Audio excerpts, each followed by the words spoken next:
ഈശ്വരൻ വരുന്നതിനാണ്? സ്വർഗം സ്ഥാപിക്കാനാണ്. പലരും പറയും ഹിന്ദുമതത്തിൽ സ്വർഗ്ഗമില്ല എന്ന്. ഹിന്ദുമതത്തിൽ സ്വർഗമുണ്ട്, എല്ലാ മതത്തിലും സ്വർഗമുണ്ട്. ഭൂമി സ്വർഗമായിരുന്നു. ഈ സ്വർഗം വേറെ എവിടെയാണോ, ആകാശത്തിലോ വേറെ എവിടെയാണെന്ന് വിചാരിച്ചിട്ടാണ് ഈ സ്വർഗമില്ല എന്ന് പറയുന്നത്.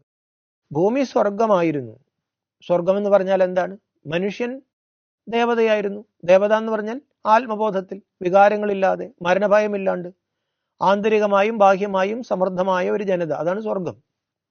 ഇതെല്ലാ മതങ്ങളും പറയുന്നുണ്ട്. അതുകൊണ്ട് ഹിന്ദുമതത്തിൽ സ്വർഗമില്ലായിരുന്നു എന്ന് നമ്മൾ പറയേണ്ട.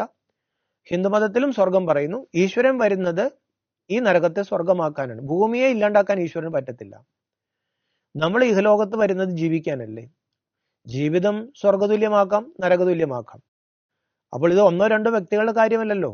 ഇന്നത്തെ ഈ ലോകത്തെ സ്വർഗമാക്കാൻ ഈശ്വരൻ വരണമെങ്കിൽ ഈ ലോകത്തെ നരകമാക്കിയ നമ്മുടെ ഉള്ളിലെ വികാരങ്ങളെ ജയിക്കണം.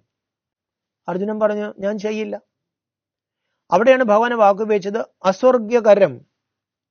അർജുന, നീ ഈ വികാരങ്ങളെ ജയിച്ചാൽ മാത്രമേ നിനക്ക് സ്വർഗത്തിൽ പ്രവേശിക്കാൻ സാധിക്കൂ. യുദ്ധം ചെയ്ത് സ്വർഗത്തിൽ പോകുന്നു പറഞ്ഞ് തീവ്രവാദികളും പട്ടാളക്കാരൊക്കെ ഇറക്കി വിട്ടിരിക്കുക യുദ്ധത്തിന്. യുദ്ധം ചെയ്ത് മരിച്ചാൽ സ്വർഗത്തിൽ പോകും. ഏത് യുദ്ധമാണ്?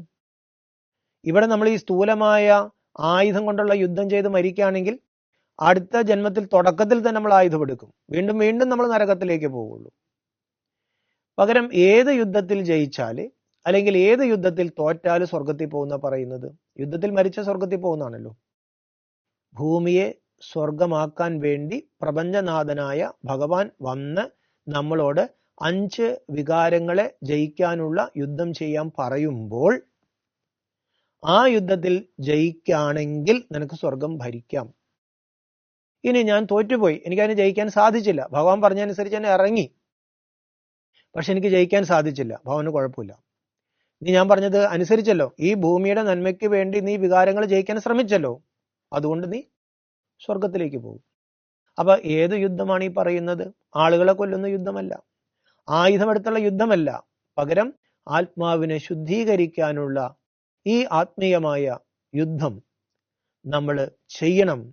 അർജുന, നീ അത് ചെയ്യില്ല എന്ന് പറയുമ്പോൾ നീ എൻ്റെ അടുത്ത് പണ്ഡിതനെ പോലെ സംസാരിക്കുന്നു, പക്ഷെ വിവരമില്ലാത്തവനെ പോലെ നീ പുലമ്പിക്കൊണ്ടിരിക്കുകയാണ്. അസ്വർഗ്യകരമാണ് അർജുന, അത് അകീർത്തികരം. പ്രശസ്തിക്ക് വേണ്ടിയിട്ടല്ല. നമ്മളെല്ലാം പ്രശസ്തിക്ക് വേണ്ടി പലതും ചെയ്യാണ്. പ്രശസ്തിക്ക് വേണ്ടി ചെയ്യുന്നവർക്ക് കിട്ടുന്ന പ്രതിഫലം പ്രശസ്തി തന്നെയാണ്. ബുദ്ധൻ കീർത്തിമാനാണ്, ക്രിസ്തു കീർത്തിമാനാണ്, മുഹമ്മദ് വളരെ കീർത്തിയുള്ള ആളാണ്. മഹാത്മാഗാന്ധിക്ക് നമ്മൾ കീർത്തനങ്ങളുണ്ട്, അദ്ദേഹത്തെ നമ്മൾ കീർത്തി ചെയ്യുന്നുണ്ട്. ഇവരെല്ലാം കീർത്തിയുള്ളവരായത് എന്തുകൊണ്ടാണ്? പ്രശസ്തി വേണ്ടെന്ന് വെച്ചു. ഞാൻ ജീവിക്കുന്ന സമൂഹത്തിന്റെ നന്മയ്ക്ക് വേണ്ടി പ്രശസ്തി ആഗ്രഹിക്കാതെ, അവരാഗ്രഹിച്ച ഒന്ന് മാത്രമേ ഉള്ളൂ, നന്മ മാത്രം. പ്രശസ്തി കിട്ടുമായിരിക്കും, പ്രശസ്തി കിട്ടാതിരിക്കും. ഇവർക്കൊക്കെ കൂടുതൽ കിട്ടിയിരിക്കുന്നത്, ജീവിച്ചിരിക്കുന്ന കാലത്ത് കിട്ടിയിരിക്കുന്നത് കൂടുതൽ നിന്ദയാണ്. ധാരാളം ഭൗതികമായി നോക്കിയാൽ ധാരാളം നഷ്ടങ്ങളാണ് ഇവർക്ക് സംഭവിച്ചിരിക്കുന്നത്. ഗാന്ധിജിക്ക് എന്തെല്ലാം അനുഭവിക്കേണ്ട വന്നിട്ടുണ്ട്. ക്രിസ്തുവിന് കുരിശിക്കറേണ്ട വന്നില്ലേ? ശങ്കരാചാര്യ സ്വാമികൾക്ക് അമ്മയെ നോക്കിക്കൊണ്ടിരുന്ന പോലെയായിരുന്നു. അദ്ദേഹത്തിന് ഈ ഭാരതം മുഴുവൻ വണ്ടിയൊന്നും ഇല്ലാത്ത സമയത്ത് കിടന്ന് കഷ്ടപ്പെട്ട് കറങ്ങി നടക്കേണ്ട കാര്യമുണ്ടായിരുന്നു. മുഹമ്മദിന് ഇത്രയും പീഡനങ്ങൾ അനുഭവിക്കേണ്ട കാര്യമുണ്ടായിരുന്നു. ഇവരെല്ലാം അല്ലാഹുവിൻ്റെയോ ദൈവത്തിൻ്റെയൊക്കെ ആ വാക്കുകൾ വിശ്വസിച്ച് സമൂഹ നന്മയ്ക്ക് വേണ്ടി, താൻ ജീവിക്കുന്ന ഈ ലോകത്തിന്റെ നന്മയ്ക്ക് വേണ്ടി അംശമാത്രം പ്രശസ്തി ആഗ്രഹിക്കാതെ,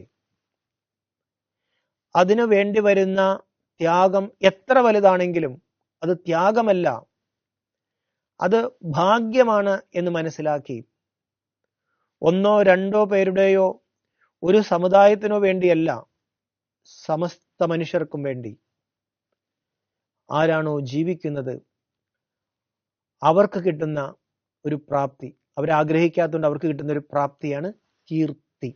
അർജുന, ഈ ഓട്ടം കാലം നിന്നോട് ആവശ്യപ്പെട്ട, അല്ലെങ്കിൽ ഞാൻ നിന്നോട് ആവശ്യപ്പെട്ട ഈ യുദ്ധം നീ ചെയ്യുന്നില്ലെങ്കിൽ അത് അകീർത്തികരമാണ് അർജുന. ഉദസ്ത്വാ കശ്മലമിതം വിഷമേ സമുപസ്ഥിതം അനാര്യജുഷ്ടമസ്വർഗ്യം അകീർത്തികരം. അർജുനൊന്ന് ഒലഞ്ഞു പോകും. പിന്നെ വിളിക്കുന്നത് കുറച്ചും കൂടി മോശമായാണ്. ക്ലൈബ്യം മാസ്മഗത പാർത്ഥ. എവിടെ നിന്ന് വന്നടാ ഈ ഷണ്ടത്വം, ഈ ആണും പെണ്ണും അല്ലാത്ത അവസ്ഥ എവിടെ നിന്ന് വന്നു?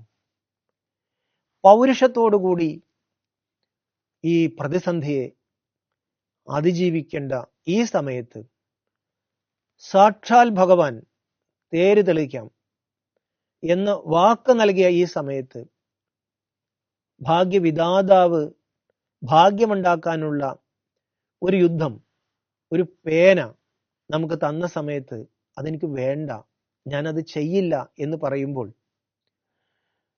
നമുക്കൊരാൾ ഒരു ഉപഹാരം നൽകിയിട്ട് വളരെ സ്നേഹത്തോടുകൂടി നൽകിയിട്ട് നമ്മൾ പറയുന്നു ഞാനത് സ്വീകരിക്കില്ല എന്ന് പറയുമ്പോൾ അതൊരു നിന്ദയല്ലേ? നമുക്ക് ആവശ്യമില്ലെങ്കിൽ പോലും അവരുടെ സന്തോഷത്തിന് വേണ്ടി നമ്മളത് സ്വീകരിക്കും.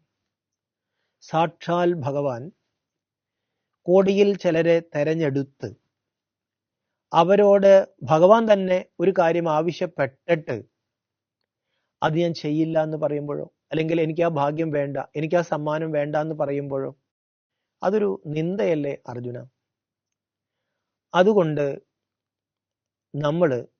ഈ യുദ്ധം നമ്മൾ ചെയ്യണം. ഏത് യുദ്ധമാണ്? മനസ്സിനെ ശുദ്ധീകരിക്കാനുള്ള യുദ്ധം. ആ യുദ്ധം നിസ്സാരമാണോ? അല്ല. രാമരാവണ യുദ്ധം നിസ്സാരമല്ല. പാണ്ഡവ കൗരവ യുദ്ധം നിസ്സാരമല്ല. ദേവാസുര യുദ്ധം നിസ്സാരമല്ല. നിസ്സാരമായിരുന്നെങ്കിൽ ഭഗവാൻ തന്നെ തേരുകളിക്കില്ലായിരുന്നല്ലോ. നിസ്സാരമല്ല, അതിശക്തമാണ്. അതിലേക്ക് ഒരു ചുവടെങ്കിലും വയ്ക്കുകയാണെങ്കിൽ ഭഗവാൻ പറഞ്ഞു പ്രാപ്തി വളരെ വലുതാണ്. ഈശ്വരൻ ഭാഗ്യവിധാതാവാണ്, ദയാസാഗരനാണ്.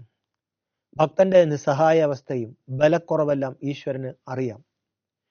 പക്ഷേ ഭഗവാൻ നമുക്കൊരു ഉറപ്പ് നൽകുന്നുണ്ട്. ഞാൻ തെളിച്ചോളാം, ഞാൻ അപ്പുറത്തേക്ക് ഞാൻ എത്തിച്ചോളാം. ഏത് ഭീഷ്മരും ദ്രോണരും അപ്പുറത്ത് നിൽക്കട്ടെ, ഏത് കർണനും ദുര്യോധന അപ്പുറത്ത് നിൽക്കട്ടെ, ഏത് ശല്യരും അപ്പുറത്ത് നിൽക്കട്ടെ, തെളിക്കുന്നത് ഞാനല്ലേ അർജുന? അതുകൊണ്ട് നമ്മുടെ മുമ്പിലെ ഈ ഒരു മാർഗമാണ് കിടക്കുന്നത്.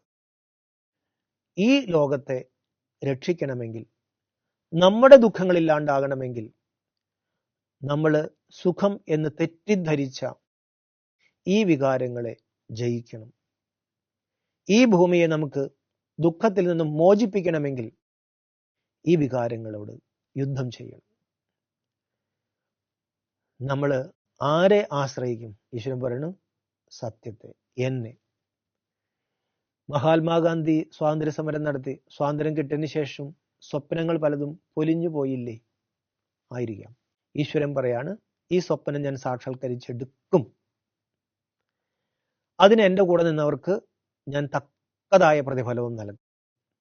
പക്ഷേ ആ യുദ്ധം അത് മനുഷ്യനോട് ചെയ്യുന്ന യുദ്ധമല്ല. അതെല്ലാം എളുപ്പമാണ്, അതെല്ലാം മനുഷ്യൻ കാണിച്ചു കൂട്ടുന്നതാണ്.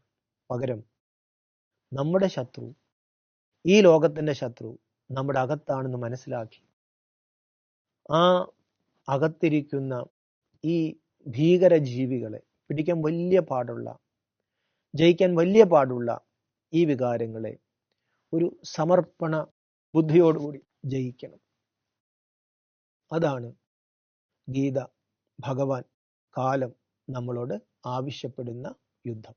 കാലം നമ്മുടെ ഉള്ളിലുണ്ടാക്കിയ നമ്മുടെ ജീവിതത്തെയും ഈ ലോക ജീവിതത്തെയും ദുഃഖത്തിലേക്ക്, നരകത്തിലേക്ക് ആഴ്ത്തിയ ഈ വികാരങ്ങളോടുള്ള യുദ്ധം ദുഷ്കരമാണെങ്കിൽ കൂടി ഈശ്വരനാണ് തേരുതെളിക്കുന്നതെന്നുള്ള വിശ്വാസത്തോടുകൂടി, നിശ്ചയത്തോടുകൂടി നമ്മളെല്ലാവരും ആ യുദ്ധം ചെയ്യാൻ തയ്യാറാകണം. അതാണ് ഭഗവാനും ഭഗവത്ഗീതയും കാലവും നമ്മളോട് ആവശ്യപ്പെടുന്നത് എന്ന് മനസ്സിലാക്കി യുക്തമായ തീരുമാനം. അതാണ് ഗീതയുടെ അവസാനം പറഞ്ഞത്, നിന്റെ ഇഷ്ടം എന്താണോ കാര്യങ്ങൾ മനസ്സിലാക്കിയിട്ട് ഭഗവാൻ പറഞ്ഞു യുക്തമായ തീരുമാനം നമുക്ക് ഓരോരുത്തർക്കും എടുക്കാം.